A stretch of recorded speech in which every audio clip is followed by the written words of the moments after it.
இன்றைய தினம் இந்தியாவின் தமிழ்நாடு மிகவும் சர்ச்சையான நிலைமையில் காணப்படுகின்றது. மேலும் பரபரப்பான தகவல்களும் வெளியாகிக் கொண்டிருக்கின்றன. காரணம், தஞ்சையில் திமுக ஆர்ப்பாட்டத்தில் முதல்வர் விஜய் பற்றி எதிர்க்கட்சித் தலைவர் உதயநிதி ஸ்டாலின் அவதூறாக பேசியதாக சர்ச்சை எழுந்துள்ளது. இது தொடர்பாக கைது செய்யப்பட்ட அவரை இன்று விடுவிக்க சென்னை உயர்நீதிமன்றம் உத்தரவிட்டுள்ளது. முன்னதாக சென்னை நீலாங்கரையில் உள்ள உதயநிதி ஸ்டாலினின் வீட்டைச் சுற்றிலும் காலையிலேயே காவல்துறையினர் குவிக்கப்பட்டனர். உதயநிதியின் வீட்டுக்குள் சென்ற காவல்துறையினர் அவரது மனைவியுடன் பேசும் காட்சிகள் உள்ளூர் ஊடகங்களில் வெளியாகியிருந்தன. இதைத் தொடர்ந்து திமுகவின் முன்னாள் அமைச்சர்களும் மூத்த நிர்வாகிகளும் உதயநிதி வீட்டிற்குள் சென்றனர். சென்னை நீலாங்கரையில் உள்ள அவரது வீட்டுக்குள் சென்ற காவல்துறையினர் தங்களது வாகனத்தில் அவரை அழைத்துச் சென்றனர். உதயநிதியை காவல்துறையினர் தஞ்சைக்கு அழைத்துச் செல்கின்றனர். அவர் மீது 9 பிரிவுகளின் கீழ் தஞ்சை காவல்துறையினர் வழக்கு பதிவு செய்துள்ளனர். காவல்துறை வாகனத்தில் அழைத்துச் செல்லப்பட்ட உதயநிதி ஸ்டாலின் ஊடகங்களுக்கு அளித்த பேட்டியில், நான் பேசாத ஒன்றை பேசியதாக கூறி வெட்டி ஒட்டி போலியான செய்திகளை பரப்புகின்றனர். இன்று என் மீது பொய் வழக்குகளை போட்டு கைது செய்துள்ளனர். இதற்கு அஞ்சுகின்ற ஆள் நான் கிடையாது. நான் கலைஞரின், கருணாநிதியின் வளப்பு, திமுகவின் உடன்பிறப்பு, தலைவர் ஸ்டாலினின் வளப்பு. கிட்டத்தட்ட 22 நிமிடங்கள் நான் அந்த ஆர்ப்பாட்டத்தில் பேசினேன். விவசாயிகளை அரசுக்கு ஏமாற்றியுள்ளது, வாக்குறுதிகளை காப்பாற்றவில்லை, மேகதாது அணை கட்டுவதற்கு எதிர்ப்பு தெரிவித்து குரல் கொடுக்கவில்லை. முதலமைச்சர் இதுகுறித்து பேச வேண்டும் என தெரிவித்தேன்.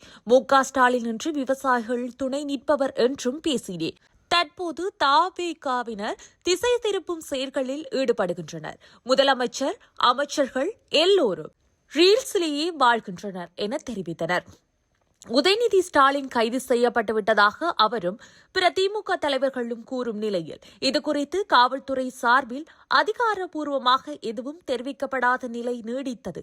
இந்த நிலையில் சென்னை உயர்நீதிமன்றத்தில் உதயநிதி ஸ்டாலினின் கைது செய்யப்பட்டதை அரசு தரப்பு வழக்கறிஞர் உறுதி செய்தார். சென்னை உயர்நீதிமன்றத்தின் உதயநிதி தரப்பில் தாக்கல் செய்யப்பட்ட முன்ஜாமீன் மனு பிற்பகல் 2:15 மணிக்கு நீதிபதி இளந்திரையின் முன்பு விசாரணைக்கு வந்தது. அப்போது அரசு தரப்பு வழக்கறிஞர் விஜய் நாராயண், உதயநிதி ஸ்டாலின் ஏற்கனவே கைது செய்யப்பட்டு தஞ்சாவூர் அழைத்து செல்லப்படுகின்றார், அவரை ரிமாண்ட் செய்யவும் எண்ணம் கிடையாது என்றும் கூறினார். உதயநிதியை விசாரணைக்கு பிறகு காவல் நிலைய ஜாமீனில் விடுவிக்கப்படுவார் என்றும் அரசு வழக்கறிஞர் கூறினார். பெண்கள் நலனை பாதுகாக்கவே அரசு விரும்புகிறது என்றும் அவர் குறிப்பிட்டார். இதையடுத்து நீதிபதி தனது உத்தரவை பிறப்பித்தார். உதயநிதியை விசாரணைக்கு பிறகு இன்றே விடுவித்துவிட வேண்டும். முன்ஜாமீனை கோரும் மனு என்பதால் இந்த மனு விசாரணைக்கு உகந்தது அல்ல. காவல்துறை விசாரணைக்கு உதயநிதி ஒத்துழைக்க வேண்டும் என்றும் நீதிபதி உத்தரவிட்டுள்ளார். தஞ்சை கிழக்கு காவல் நிலையத்தில் உதயநிதி ஸ்டாலின் மீது 9 பிரிவுகளின் கீழ் வழக்கு பதிவு செய்யப்பட்டுள்ளது.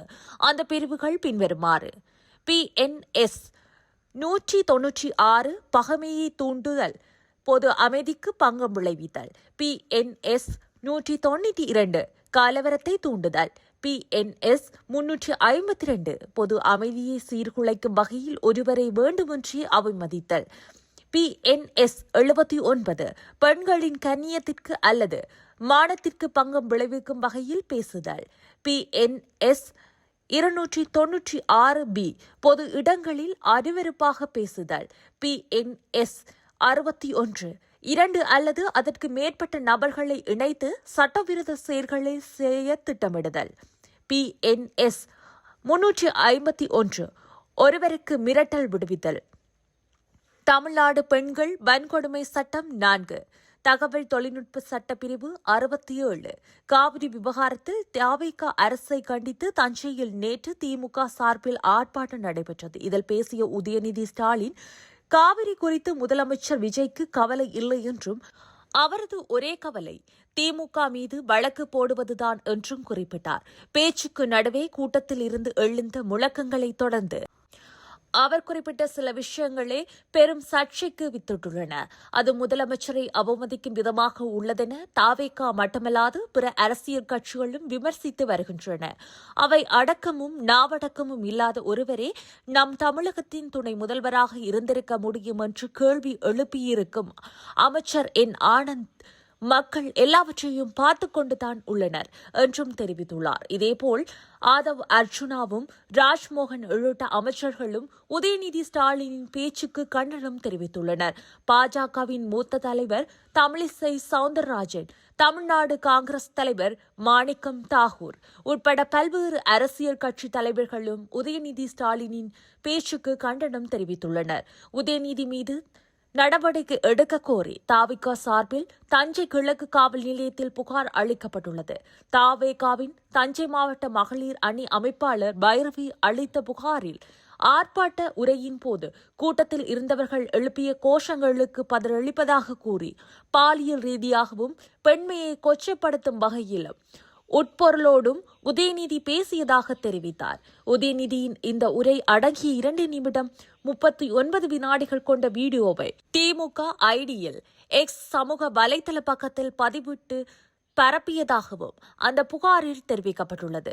பொது அமைதிக்கு குந்தகம் விளைவிக்கும் வகையில் பேசிய உதயநிதி ஸ்டாலின் மற்றும் அந்த வீடியோவை பரப்பிய திமுக ஐடி விங் நிர்வாகிகள் மீது உடனடியாக சட்டப்படி கடுமையான நடவடிக்கை எடுக்க வேண்டும் என அந்த புகார் மனுவில் கோரப்பட்டுள்ளது. உதயநிதி மீதான குற்றச்சாட்டுகளை மறுத்துள்ள திமுக பொருளாளர் DR பாலு, குறிப்பிட்ட பெண்களை குறித்து உதயநிதி எதுவும் கூறவில்லை என்று அனைத்து ஊடகங்களிலும் தவறாக சித்தரிக்கப்படுவதாகவும் தெரிவித்துள்ளார்.